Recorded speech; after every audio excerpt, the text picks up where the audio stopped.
Dr. Velmuth had seen many things in 400 years of life. He had treated creatures with acid blood.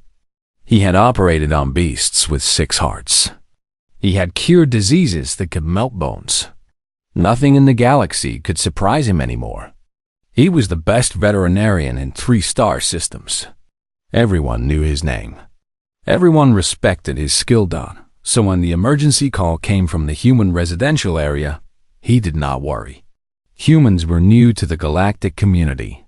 They had only joined 50 years ago.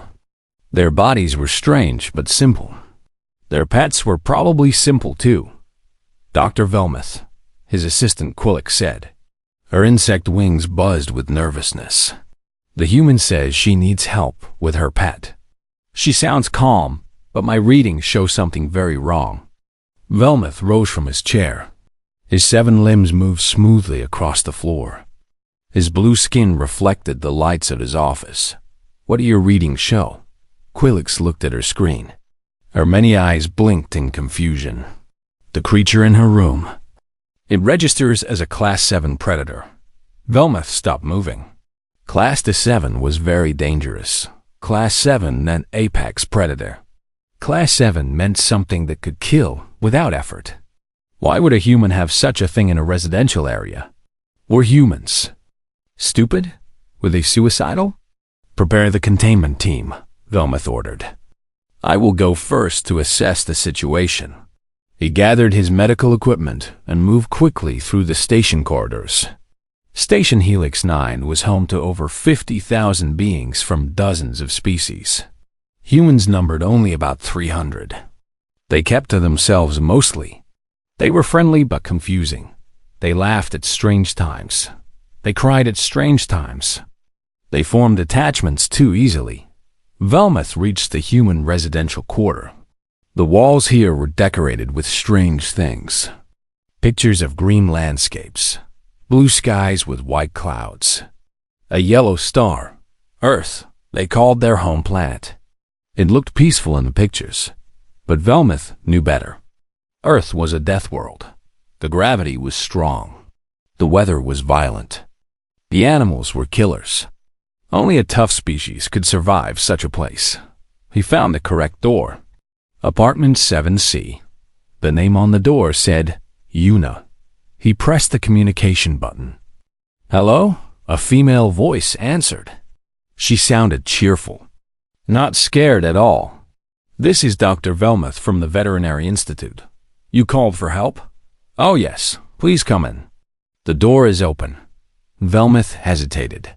His scanner showed the Class 7 predator was just beyond this door. It showed powerful jaw muscles, sharp teeth designed for tearing flesh, a body built for chasing prey over long distances. This creature was a killer. Evolution had made it perfect for hunting. He took a deep breath and entered. The apartment was small but comfortable. Human furniture filled the space.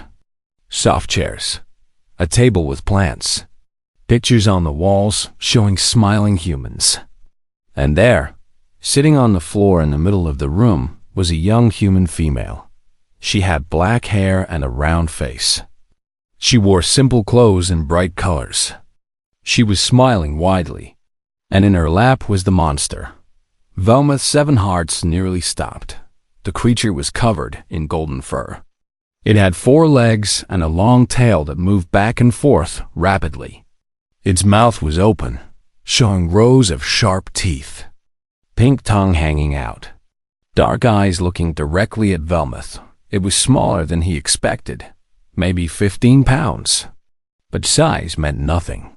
A small predator was still a predator. Dr. Velmuth, Una said happily. Thank you for coming so fast. This is Bomi. She's been scratching her ear a lot lately. I think maybe she has an infection. The creature Bomi suddenly moved. It jumped off Una's lap and ran toward Velmuth. He stumbled backward, his limbs tangling in panic. The predator was attacking. He reached for his emergency beacon. But then the creature did something strange. It stopped at his feet. Its tail moved even faster. It made a high sound. Not a growl, not a threat. almost like happiness. Then it rolled onto its back and showed its belly. She likes you. Yuna laughed. She wants you to pet her tummy. Velmuth stared down at the beast. His scanner was still screaming warnings. Carnivore, pack hunter, danger, danger, danger. But the creature just lay there, looking up at him with what seemed like joy. What? What is this thing? Velmuth asked.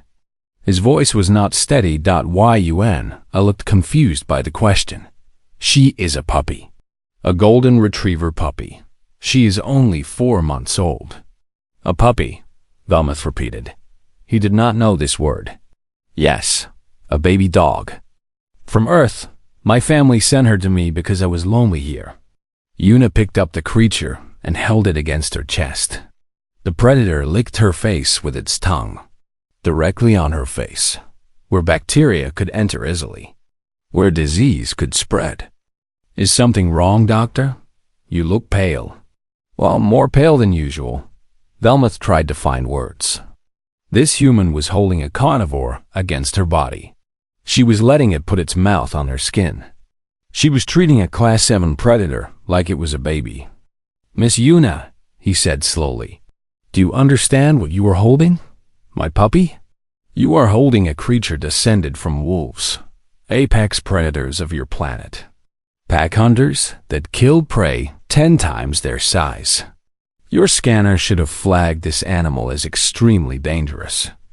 Yuna looked at Bomi. Bomi looked back at her with big, dark eyes. Then Yuna started laughing. She laughed so hard that tears came to her eyes. Doctor, she said between laughs, she is scared of the vacuum cleaner. She cries when I leave the room. Last week, she got her head stuck in a food container and just sat there waiting for me to help her. Velmuth watched as the deadly predator yawned, showing all its sharp teeth, and then fell asleep in Yuna's arms. He needed to call for backup. Clearly, humans were insane. Dr. Velmuth had made a decision. He could not leave this human alone with such a dangerous creature. But he also could not simply take the animal away. Humans had rights under galactic law. He needed to handle this carefully. Miss Yuna, he said, trying to keep his voice calm. I must examine this creature properly. Will you bring her to my clinic? Of course. Yuna stood up, still holding the sleeping predator. I was hoping you could look at her ear. She keeps scratching it. They walked through the corridors together. Other aliens saw them and quickly moved away. And the Zari mother pulled her children behind her. A group of Quillix traders pressed themselves against the wall. Everyone could see what Yuna was carrying. Everyone was afraid. But Yuna noticed nothing. She talked happily about her work on the station. She was an agricultural specialist, she explained. She helped grow food for the station residents. She had been here for 8 months. She missed Earth very much. That was why her family sent Bomi. Dogs are the best companions, Yuna said. Humans have had them for thousands of years. I cannot imagine life without them. Velmuth listened with growing horror. Thousands of years? Humans had lived with these predators for thousands of years. How were they not extinct? They reached his clinic. The doors opened, and Velmuth's assistant Quillix immediately screamed. Her wings buzzed in panic. She knocked over a tray of medical tools. Doctor, what is that thing? It is called a dog, Velmuth said. Apparently, it is a pet. A pet? Quillix's many eyes were wide with terror. That is not a pet. That is a monster. Yuna looked hurt. Bomi is not a monster. She is a very good girl. Are you not, Bomi? Yes, you are. You are the best girl. She spoke in a strange high voice. Velmuth had never heard a human make such sounds. The creature Bomi woke up at the voice. Her tail started moving again. She licked Yuna's chin. Please, Velmuth said. Put the creature on the examination table. Yuna placed Bomi on the metal table. The puppy immediately tried to walk off the edge. Yuna caught her. The puppy tried again. Yuna caught her again. This happened 5 more times. She is not very smart, Yuna admitted with a smile. But I love her anyway. Velmuth approached carefully. He held his medical scanner in 2 of his limbs. The readings were still alarming. Strong jaw muscles. Sharp teeth. Bacteria in the mouth that could cause serious infections. Claws designed for digging and tearing. And the brain showed patterns of a pack predator. This creature was designed to work with others to bring down prey. Miss Yuna, Velmuth said seriously, I must tell you what my scanner shows. Okay, this creature has the jaw strength to break bones. Yes, she loves chewing on bones. I give her special dog bones to chew. Her teeth are designed for tearing meat. She does enjoy her meat treats, yes. Our ancestors were wolves. They hunted in packs. They could bring down animals much larger than themselves. That is true. Dogs come from wolves. Humans domesticated them long ago. Velmuth paused. This human knew everything. She knew exactly what this creature was. And she still kept it as a pet. She still let it lick her face. She still called it a good girl. At that moment, the clinic doors burst open. Station Commander Threx rushed in with 6 security officers. They all carried weapons. Their armor was fully powered. Dr. Velmuth. Commander Threx shouted. We received an automated predator alert from your scanner. Where is the threat? Everyone looked at Bomi. Bomi looked at everyone. Her tail wagged faster. She made a happy sound. Then she rolled onto her back, showing her belly. Commander Threx stared. The security officers stared. Nobody moved. Is that the Class 7 Predator? The commander asked. Apparently so. Velmuth said, It is very small. It will grow larger. It is showing its belly. I am told this means she wants to be petted. Commander Threx lowered his weapon slowly. He was a tall alien with gray skin and 4 arms. He had fought in 3 wars. He had faced enemies that haunted his dreams. But he had never seen anything like this. The clinic door opened again. A human male walked in casually. He had short black hair and wore the same agricultural uniform as Yuna. Yuna. There you are. Someone told me you were at the vet with Bomi. The male saw the security team. He saw the weapons. He looked confused for a moment. Then his face changed to understanding. Oh, is this about the dog thing again? Again? Velmuth asked. Yeah, this happened when I brought my dog to Station Gamma 4 last year. Everyone panicked. The human walked past the armed soldiers. He walked right up to the examination table. Hey, Bomi, good girl. Who is a good girl? He rubbed the creature's belly with both hands. Bomi's leg kicked rapidly in the air. She made sounds of pure joy. That is Doyen, Yuna explained.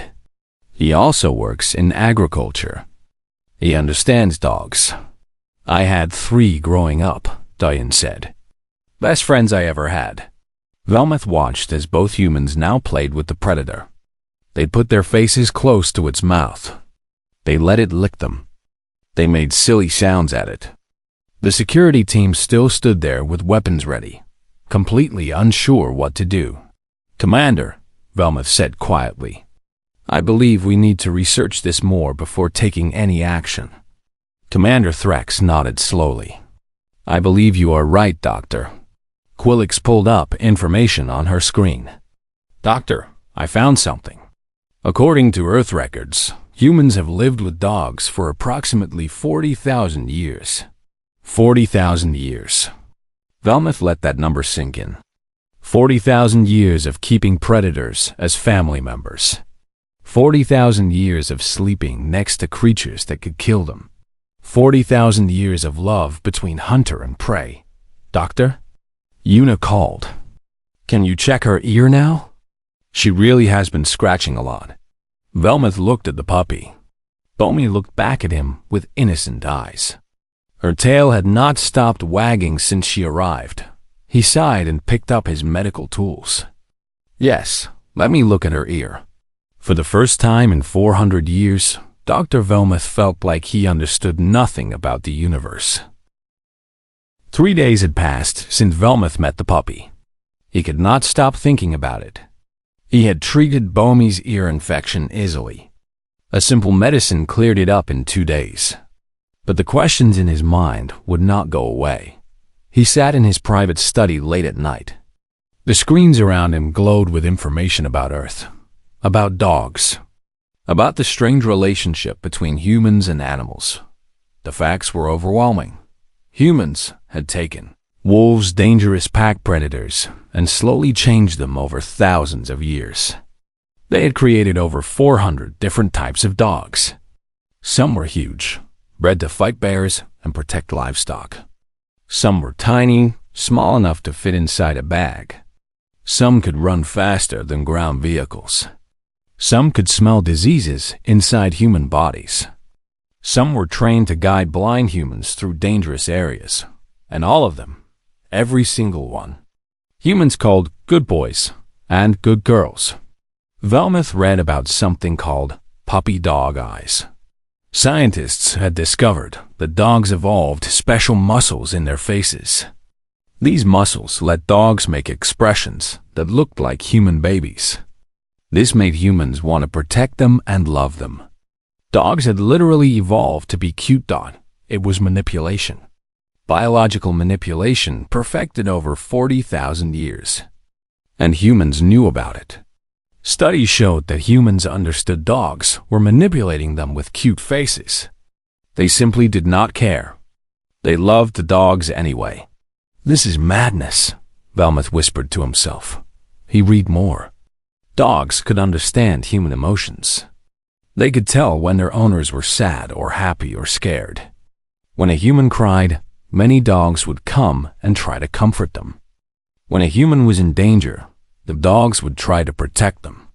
There were stories of dogs dying to save their human families. Why? Dogs gained nothing from death. Evolution should have removed such behavior. But it had not. Dogs loved their humans so much that they would die for them. And humans loved dogs back. Velmuth found records of humans risking their lives to save dogs from fires, from floods, from accidents. There were hospitals just for dogs. Special foods, special toys, special clothes. Some humans left all their money to their dogs when they died. Incredible, Velmuth said. What is incredible? A voice asked. Velmuth turned quickly. A young human female stood in his doorway. She had long hair and wore a white medical coat. This was Jiwoo, a human veterinarian who worked under him. He had hired her 6 months ago because her skills with biological systems were excellent. Now he wondered if he had hired her for the wrong reasons. Dr. Jiwoo, Velmuth said. I did not hear you come in. Sorry, I saw your light on. It is very late. She walked closer and looked at his screens. Ah, you are researching dogs. I am trying to understand. Jiwoo smiled. It was a gentle smile that reached her eyes. What confuses you? Everything. Velmuth gestured at his screens with 3 of his limbs. I have studied thousands of species. I have seen symbiotic relationships. I have seen parasitic relationships. I have seen partnerships based on mutual benefit. But I have never seen anything like this. Like what? Humans do not gain anything practical from dogs. Not anymore. You do not need them for hunting. You do not need them for protection. You have technology for all of that. Yet you still keep them. You still love them. You treat them like family members. Jiwoo pulled up a chair and sat down. Her face became thoughtful. Dr. Velmuth, can I tell you about my grandmother? Please. My grandmother lives on Earth. She is 92 years old. She lives alone since my grandfather died. But she's not lonely. She has a pet snake, 2 cats, and a bird that talks. Velmeth's eyes widened. A snake? Your species keeps snakes? Some of us do. My grandmother's snake is named Noodle. She lets it wrap around her arm while she watches television. Snakes are dangerous. They can bite. They can squeeze. Noodle has never hurt anyone. He just likes warm places. My grandmother's arm is warm. Velmeth tried to process this. And the cats? Cats are also predators. Yes, cats were probably more wild than dogs. We think they domesticated themselves. They came to human farms to eat the mice. Humans let them stay. Now they are family too. And the bird? The bird is named General. He screams bad words at visitors. My grandmother thinks it is funny. Velmeth was quiet for a long moment. Your grandmother keeps 3 different predators in her home. And she is 92 years old. How has she survived? Jiwoo laughed. It was a warm sound. They love her. And she loves them. That is all that matters. But why? Why do humans do this? Jiwoo thought about the question. She seemed to take it seriously. I think, she said slowly, humans are very lonely creatures. We know we are different from animals. We know we are alone in our own minds. But we do not want to be alone. So we reach out. We try to connect. With other humans, yes. But also with animals. Other species do not do this. No, I have noticed that. Most aliens see animals as resources. Food, clothing, tools. Or they see animals as threats. Things to avoid. But humans see animals as possible friends. We look at a wolf and think, can I make you love me? We look at a snake and think, maybe you are lonely too. Velmeth stared at his screens. 40,000 years of choosing love over safety. 40,000 years of reaching across species boundaries. 40,000 years of saying, you are not just an animal, you are my family. I would like to observe more, Velmeth said. Yuna and her dog. May I visit them? Jiwoo smiled again. I think Bomi would like that. She seemed to like you. The creature tried to attack me. No, Dr. Velmeth. She tried to greet you. Dogs run toward things they like. I know it looks scary, but it is just happiness. Velmeth looked at his 7 limbs. He looked at his blue skin. He was so different from humans. So different from dogs. There was no reason any earth creature should want to greet him. But Bomi had. Bomi had looked at a 7-limbed alien monster and wagged her tail. I will visit tomorrow, Velmeth decided. I want to understand this bond. Jiwoo stood up to leave. At the door, she paused. Dr. Velmeth? Can I say something? Yes. You have studied life for 400 years. You know everything about biology. But I think you are about to learn something new. Something that cannot be measured by scanners or analyzed in laboratories. What is that? What it feels like to be loved for no reason at all. She left. Velmeth sat alone with his screens and his questions. Somewhere on this station, a small golden creature was probably sleeping on a human's bed, dreaming whatever dogs dream about. He hoped it was dreaming happy things. 2 weeks had passed. Dr. Velmeth visited Yuna's apartment every day now. He told himself it was for research. He told himself he was studying human-animal bonds for scientific purposes. But the truth was simpler. He liked being there. Biome had learned his footsteps. Every time he walked down the corridor, she would start barking excitedly. By the time he reached the door, she would be waiting, her whole body shaking with happiness. Her tail moved so fast it was almost invisible. She really likes you, Yuna said one evening. They were sitting on her soft couch. Bomi was lying between them, her head on Velmeth's leg. She does not greet everyone like this. I have done nothing to earn this affection. You do not need to earn it. That is the point. Dogs love because they choose to love, not because you deserve it. Velmuth looked down at the sleeping puppy. She had grown in 2 weeks. Her paws were bigger now. Her fur was longer. But she was still clumsy. Still silly. Still afraid of the vacuum cleaner. My scanner says she will be fully grown in 8 months, Velmuth said. She will be quite large. Golden retrievers usually are. About 30 kilograms. 30 kilograms of predator. Yuna laughed. 30 kilograms of cuddles and kisses. There was a knock at the door. Dahyun entered, followed by a small human child. The child had short hair and bright eyes. She looked very young. Hi, Yuna. Hi, Doctor. Dahyun said. This is Minji. Her parents work in engineering. They asked me to watch her tonight. Minji saw Bomi and gasped with joy. Puppy! Bomi woke instantly. She saw the small human, and her tail started wagging again. She jumped off the couch and ran to Minji. The child fell to her knees and wrapped her arms around the dog. Gentle, Yuna reminded. She is still learning. But Bomi was already licking Minji's face. The child laughed and laughed. Pure joy, pure connection. 2 young creatures meeting and instantly becoming friends. Velmuth watched with wonder. Minji had never met Bomi before.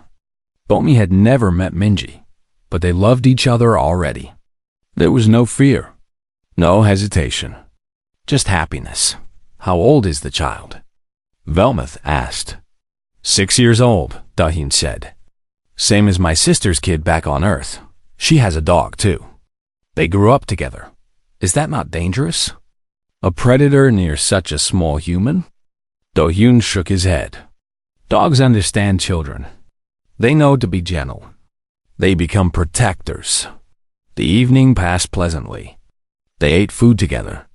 They watched entertainment programs on Yuna's screen. Minji fell asleep on the floor with Bomi curled against her stomach. It was peaceful. It was warm. Velmuth felt something he had not felt in a very long time. He felt like he belonged. Then, the alarm started. Red lights flashed. A loud voice filled the station. Emergency. Decompression in Sector 7. All residents evacuate to safe zones. This is not a drill. Emergency. Decompression in Sector 7. Everything happened fast. Yuna grabbed her emergency bag. Dahyun picked up the sleeping Minji. Velmuth moved toward the door. They had trained for this. Everyone knew what to do. Bomi, come! Yuna called. But the corridor was already filled with panicking aliens. People pushed and shoved. The noise was terrible. In the chaos, Dahyun stumbled. Minji woke up crying. Someone knocked into Yuna and Bomi ran. No, Bomi! Yuna screamed. The puppy disappeared into the crowd. Golden fur vanishing between hundreds of legs. Running in the wrong direction. Running towards Sector 7. I will find her. Velmuth shouted. Get to safety. He pushed through the crowd. His 7 limbs let him move differently than others. He could squeeze through gaps. He could climb over obstacles. He followed the direction Bomi had run. The corridors became empty. Everyone was evacuating. Warning lights flashed everywhere. The air felt different here. Thinner. Colder. The decompression was close. Bomi! Velmuth called. His voice echoed in the empty hallway. He heard barking. Loud, frantic barking. Coming from a side corridor. He ran toward the sound. He found Bomi standing outside a sealed door. She was scratching at it desperately. Barking over and over. Her whole body shaking. But not from fear. The barking was urgent, demanding. This was not a scared animal. This was an animal with a mission. Velmuth checked the door panel. The room beyond was sealed because of pressure loss. Someone could be trapped inside. He looked through the small window. Minji. The child was inside, curled in a corner.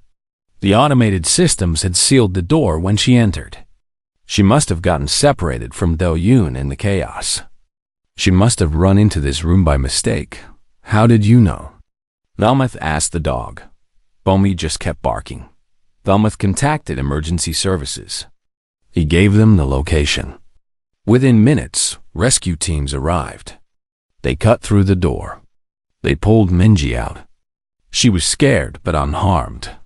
The room had maintained atmosphere long enough.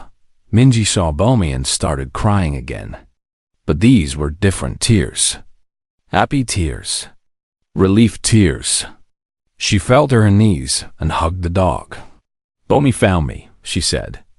Bomi found me. The rescue team leader looked at Velmuth. How did you know someone was here? Velmuth looked at Bomi. The puppy was now being held tightly by the child. Her tail was wagging slowly. She licked Minji's tears away. The dog knew, Velmuth said. She came to find her. The dog? Yes, she is a puppy. Only 4 months old. But she ran through a dangerous station to find a child she had just met tonight. The rescue leader checked his records. Our scanners showed a small life form moving through the evacuation zone. We thought it was debris. It was moving so fast. Velmuth thought about what he knew about dogs. Pack hunters. Loyal to their family. Willing to face danger for those they loved. But Minji was not Bomi's family. They had only met tonight. It did not matter.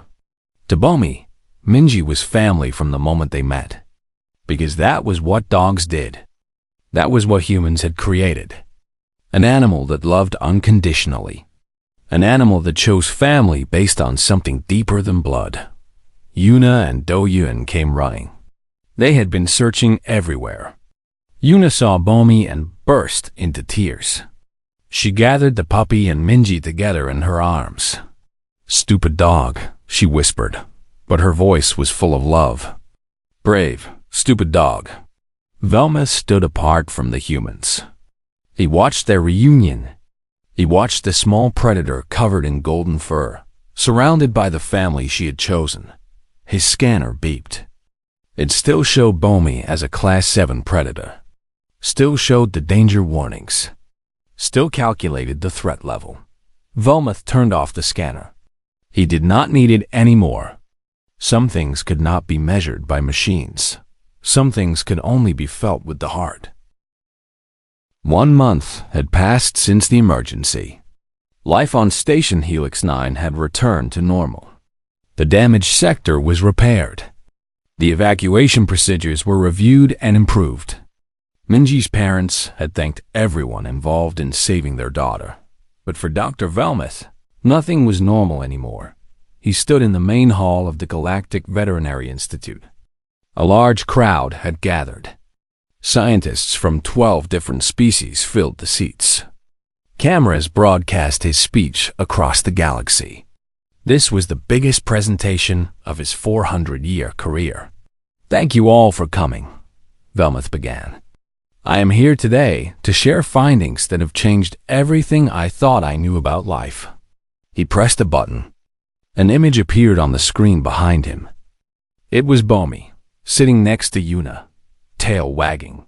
1 month ago, I met this creature. My scanners identified it as a Class 7 predator. Dangerous, deadly, a threat to everyone around it. He paused. I was wrong. The audience murmured. The great Dr. Velmuth admitting he was wrong? This was unusual. This creature is called a dog. Specifically, a puppy. Humans have lived with dogs for approximately 40,000 years. In that time, they have transformed wolves, true apex predators, into loyal companions, into family members, into what humans call their best friends. He pressed another button. More images appeared. Dogs of all sizes and shapes. Dogs playing with human children. Dogs sleeping on human beds. Dogs wearing silly costumes at human celebrations. The scientific term is domestication. But that word does not capture the truth. Domestication implies control. It implies that humans took wild animals and made them obedient. But what actually happened is far more remarkable. Velmuth looked at the crowd. He saw Quillix, his assistant, watching with wide eyes. He saw Commander Thrax, arms crossed but paying attention. He saw Jiwoo smiling in the back row. Humans and dogs chose each other. They formed a bond that benefited both species.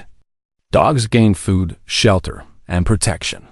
Humans gained loyal companions who would love them unconditionally. Neither species used or exploited the other. They became family. He told the story of Bomi and Minji. He explained how a 4-month-old puppy ran through a dangerous station to find a child she had just met. He described the look in Bomi's eyes, not fear, not hunger, but determination, love. We have studied humans for 50 years, since they joined the galactic community. We have analyzed their technology, their biology, their history. We have called them strange. We have called them confusing. We have called them primitive because they form emotional attachments too easily. Velma's voice became stronger. We were wrong. Humans are not primitive. They are the most advanced species in emotional connection that this galaxy has ever seen. Silence filled the hall. Humans look at the universe and see potential friends everywhere. They look at predators and see companions. They look at strangers and see family. They do not conquer through weapons or technology. They conquer through love. He showed one final image. It was a picture taken by Jiwoo last week. Velmuth was sitting on Yuna's couch. Bomi was asleep in his lap. Do-yun and Yuna were laughing about something. Minji was playing on the floor. This is what humans brought to the stars. Not war, not disease, not destruction. They brought the radical idea that anything can be family if you simply choose to love it. The presentation ended. For a moment there was silence. Then the applause began. It grew louder and louder until the whole hall was filled with sound. Later that evening, Velmuth walked to Yuna's apartment. It had become his routine. After work, he would visit. He would sit on the soft couch. He would let Bomi sleep in his lap. He would share meals with humans he now called friends. Yuna opened the door before he could knock. Bomi rushed past her legs and jumped against Velmuth's limbs. Her tail wagged frantically. She made happy sounds. She heard you coming, Yuna said. She always knows. Velmuth reached down and scratched behind Bomi's ears. The puppy's eyes closed in bliss. Such a simple action. Such a profound result. I watched your presentation, Yuna said. It was beautiful. It was the truth. Inside, Do-yun and Jiwoo were already there. They had brought food. Human food that Velmuth had learned to enjoy. The table was set with plates for 4. A small bowl on the floor held special food for Bomi. Doctor, Jiwoo said. I have a question. Yes? You said humans conquered through love. Do you really believe that? Velmuth sat down. Bomi immediately jumped onto the couch beside him. She rested her head on his leg like she had done every day for the past month. Yes, he said. I believe it completely. Look at me, 400 years old. The most respected veterinarian in 3-star systems. I have treated emperors and queens. I have saved species from extinction. Nothing in my long life changed me. He looked at the small golden creature sleeping against him. Then a puppy walked into my clinic. And now I am here, eating dinner with humans, letting an earth predator sleep on my body, feeling something I never felt before. What is that feeling? Yuna asked. Velmuth thought about it. He thought about his empty apartment, his years of working alone, his reputation that kept everyone at a distance. He had been the greatest, but he had been alone. Belonging, he finally said. I feel like I belong somewhere, like I am part of something bigger than myself. Is this what you feel with dogs? With each other? Yuna smiled. She had tears in her eyes, but she was smiling. Yes, this is exactly what we feel. Do-yoon raised his glass. To family, he said. To family, everyone repeated. Bomi woke up at the sound. She looked around at the gathering. Her tail started wagging again. She did not understand the words, but she understood the feeling. She was surrounded by her pack. Everyone she loved was here. She put her head back down and closed her eyes. Happy and safe. Dr. Velmuth, the legendary veterinarian who had seen everything in the galaxy, watched the sleeping puppy and smiled. He finally understood something that scanners could never show, that databases could never explain, that 400 years of study could never teach. The most dangerous thing humans ever brought to the stars was not weapons or disease. It was the terrifying, beautiful, radical idea that anything could be family. All you had to do was choose to love. And Dr. Velmuth had made his choice. He was home,